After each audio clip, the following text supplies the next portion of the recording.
राज्याचे उच्च व तंत्र शिक्षण मंत्री तथा सांगली जिल्ह्याचे पालकमंत्री नामदार चंद्रकांत पाटील यांच्या वाढदिवसानिमित्त आदर्श विद्यालय आंबोडे येथे विविध सामाजिक उपक्रमाचे आयोजन करण्यात आले। भारतीय जनता पार्टी कोल्हापूर पूर्व व राज्य परिषद महाराष्ट्र यांच्या वतीने हा कार्यक्रम उत्साहात पार पडला। आदर्श विद्यालय आंबोडे येथे आयोजित कार्यक्रमात विद्यार्थ्यांना शैक्षणिक साहित्य वाटप करण्यात आले। विद्यार्थ्यांच्या शैक्षणिक गरजा लक्षात घेऊन हा उपक्रम राबवण्यात आला। यावेळी विद्यार्थ्यांमध्ये आनंदाचे वातावरण निर्माण झाले होते। तसेच पर्यावरण संवर्धनाचा संदेश देत मान्यवरांच्या हस्ते वृक्षारोपण करण्यात आले। वाढदिवस सामाजिक बांधिलकी जपत साजरा करण्याचा संदेश यावेळी देण्यात आला। परिसरात विविध वृक्षांची लागवड करून पर्यावरण जपण्याचा संकल्प करण्यात आला। या कार्यक्रमाचे आयोजन भाजपाचे राज्य परिषद सदस्य सचिन बाबूराव शिपुगडे आणि भाजपाचे पदाधिकारी यांच्या प्रमुख पुढाकारातून करण्यात आले। यांच्या नियोजनामुळे कार्यक्रम यशस्वीरित्या पार पडला। सर्वांचे लाडके नेते कोल्हापूर जिल्ह्याचे सुपुत्र आदरणीय नामदार चंद्रकांत दादा पाटील चा वाढदिवस आज आपण या ठिकाणी लोकोत्सव आणि लोकोपयोगी मदत करण्याच्या उद्देशाने या ठिकाणी साजरा करतोय।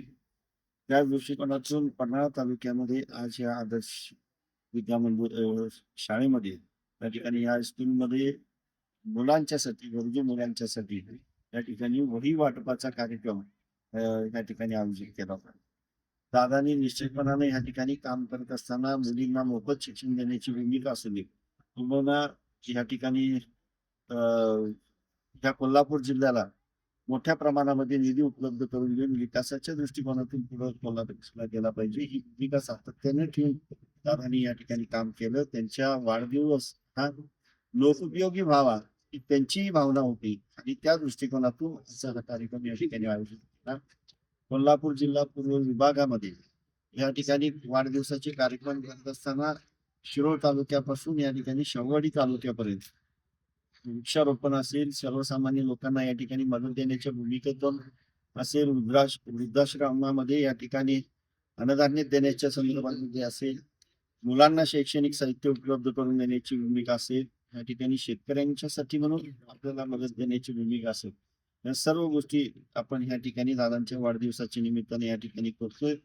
त्याच पद्धतीनं आपल्या देशाचे लाडके पंतप्रधान आदरणीय नरेंद्रजी मोदी यांना या स्वतंत्र भारतानंतर सर्वाधिक काळ पंतप्रधान म्हणून राहण्याचं भाग्य मोदीजींना या ठिकाणी मिळालं आणि त्यांच्या नेतृत्वामध्ये या ठिकाणी या देशाची घोडदौड जर आपण बघितली तर जो देश आपला 13व्या 14व्या नंबरला होता आर्थिक व्यवस्थेमध्ये तो आज या ठिकाणी 4थ्या क्रमांकावर या ठिकाणी आला आणि जगामध्ये भारताची ही निश्चितपणानं उंची वाढवण्याचं काम या मोदीजींनी केलं आणि त्या मोदीजींच्या काळामध्ये आमचा जन्म झाला आणि आम्ही सर्वजण मंडळी त्यांच्यासाठी म्हणून काही ना काहीतरी करू शकतो हे मनाशी आम्हाला अभिमान वाटणारी गोष्ट निश्चितपणाने आहे। त्याच पद्धतीनं आपण वृक्षारोपणाचा सुद्धा कार्यक्रम या दोन्ही संयुक्त कार्यक्रमाच्या निमित्ताने या ठिकाणी करतोय। कारण आताची परिस्थिती बघितली तर उन्हाळ्यामध्ये फार मोठ्या प्रमाणामध्ये ह्या ठिकाणी उन्हाची धग ह्या ठिकाणी लोकांना सोसावी लागली। त्यातून आपल्याला कुठं ना कुठं तरी प्रत्येकाने जर हातभार लावला तर ह्या ठिकाणी चांगल्या पद्धतीचं पर्यावरण ह्या ठिकाणी उभं राहण्याच्या दृष्टिकोनातून मदत होईल हा उद्देश डोळ्यासमोर ठेवून आम्ही ह्या दोन्ही नेत्यांना दीर्घायुष्य लाभावं अशा पद्धतीची ईश्वरचरणी प्रार्थना करतो। यावेळी जिल्हाध्यक्ष राजवर्धन नाईक निंबाळकर, भाजपाचे ज्येष्ठ नेते राजाराम शिपुगडे, महिला परिषदाध्यक्षा स्वातीताई पाटील, जिल्हा चिटणीस महेश जाधव, अजिंक्य पाटील, पन्हाळा नगर पंचायतीच्या नगरसेविका इंद्रायणी आडनाईक यांच्यासह विविध पदाधिकारी, कार्यकर्ते, शिक्षक, ग्रामस्थ व विद्यार्थी मोठ्या संख्येने उपस्थित होते। कार्यक्रमाला नागरिकांचा उत्स्फूर्त प्रतिसाद लाभला असून सामाजिक व पर्यावरणपूरक उपक्रमाचे उपस्थितांकडून कौतुक करण्यात आले।